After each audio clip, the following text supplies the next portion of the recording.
Hello everyone, welcome to my channel. इस video में हम बात करेंगे about one of the greatest philosophers Rabindranath Tagore के बारे में। स्पेशली इसमें बात करेंगे उनके व्यू पॉइंट क्या थे एजुकेशन को लेकर। तो चलिए स्टार्ट करते हैं। सबसे पहले Rabindranath Tagore he was a naturalist. Now what is naturalist? He was a naturalist. इसका मतलब क्या है? जो उनका एजुकेशन को लेकर मानना था वो ये था कि शिक्षा प्राकृतिक स्वरूप में दी जानी चाहिए। मतलब प्रकृति के कांटेक्ट में रहकर, प्रकृति के क्लोज रहकर शिक्षा बच्चों को देनी चाहिए। और आपने शांति निकेतन का नाम सुना होगा, जो इस्टेब्लिश किए थे उनके फादर महर्षि देवेंद्रनाथ टैगोर ने। लेकिन उनको एक्सपेंड करने का जो काम किया था वो रविंद्रनाथ टैगोर ने किया था। और ये अपोज करते थे, he used to oppose the bookish language. Bookish language मतलब वो किताबी ज्ञान को अपोज किया करते थे, और जो आपकी फॉर्मल एजुकेशन होती है इसको भी अपोज करते थे।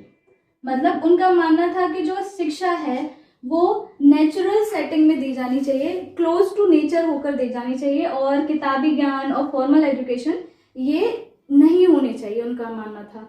साथ में वो कहते थे कि एजुकेशन सिर्फ इसका नाम नहीं है कि सिर्फ शिक्षा को ग्रहण किया और सिर्फ ट्रांसफर कर दिया।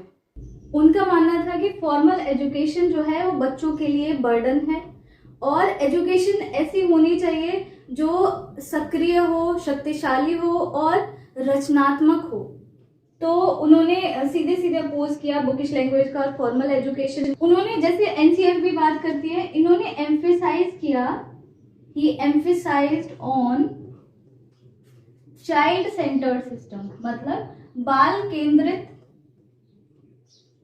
केंद्रित एजुकेशन को उन्होंने एम्फेसाइज किया। उनका मानना था कि जो बच्चों की नीड है, बच्चों की आवश्यकता है, बच्चों की जरूरत है, उसके हिसाब से शिक्षा बच्चों को मिलनी चाहिए। तो एक बार और सारे पॉइंट्स एक साथ रिकॉल कर लेते हैं।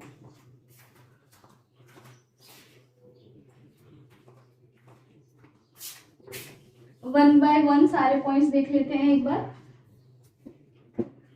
First of all, he was a naturalist, जिनका मानना था कि एजुकेशन बच्चे को नेचुरल सेटिंग में या क्लोज टू नेचर रहकर दी जानी चाहिए, नेचर सेटिंग में दी जानी चाहिए। आपने शांति निकेतन का नाम सुना होगा।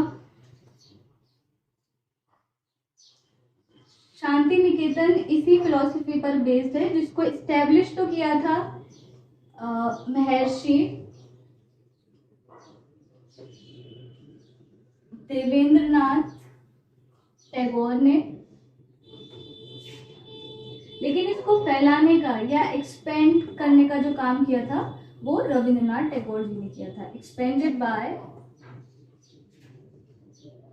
Rabindranath Tagore.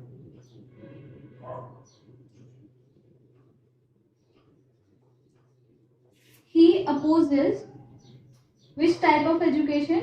He opposes bookish language. किताबी ज्ञानों को उन्होंने अपोज किया। साथ में उन्होंने फॉर्मल एजुकेशन का भी अपोजिशन किया।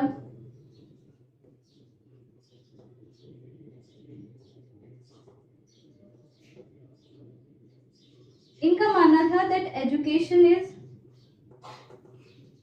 ये एजुकेशन कैसी प्रक्रिया है? एक्टिव यानी कि सक्रिय, पावरफुल यानी कि शक्तिशाली, क्रिएटिव यानी कि रचनात्मक। Okay, next is he emphasized on, इनका जोर किस पर था? He emphasized on child centred education. जो आज एनसीएफ भी सेम बात करती है कि ये जो हमारी एजुकेशन है वो बाल केंद्रित होनी चाहिए, उसमें चिल्ड्रन एक्टिव रोल प्ले करना चाहिए, ना कि पैसिव। इसीलिए देखा है हमने कि वो लेक्चर मेथड को उतना सपोर्ट नहीं करते जिसमें बच्चे पैसिवली सुनते हैं और टीचर एक्टिव होता है. It should be child centred education, that is child centred system. और ये चाइल्ड सेंटर्ड सिस्टम कैसा होना चाहिए? बच्चों की आवश्यकताओं और बच्चों की रुचि पर बेस्ड होना चाहिए.